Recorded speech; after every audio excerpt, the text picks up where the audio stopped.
DFO घरे vigilance पक्षरु चढ़ाऊ आउ एक सरकारी बाबूंको घरे विजिलेंस चढ़ाऊ। कुबेर नित्यानंद नायक केन्दुझर केन्दुपत्र डिविजन डीएफओ उपरे विजिलेंस चढ़ाऊ। देख हो केन्दुपत्रर करामती। केन्दुझर जिला केन्दुझर बनखंड केन्दुपत्र डिविजन कुबेर बनखंड अधिकारी उपरे विजिलेंस चढ़ाऊ। अमाप अचलाचल संपत्ति ठाब जहाँकि सूचना रही केन्दुझर जिलार केन्दुपत्र डिविजन कुबेर बनखंड अधिकारी नित्यानंद नायक 115 गोटी प्लट ठाब होइतिबा नै सूचना निज नाम 53 और पत्नी नाम 42 दुई पुओं नाम 16टी और झीओं नाम 4टी प्लट ठाब होइतिबा नै सूचना मिली एवं नगद 1,19,000 ठाब होइतिबा बेले विजिलेंस अधिक तदंत चलाइतिबा नै सूचना।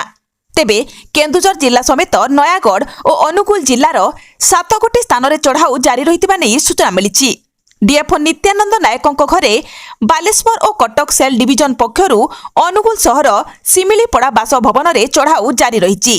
मोट 4टी टीम विभिन्न स्थान में चढ़ाऊ करुवा नहीं सूचना मिली।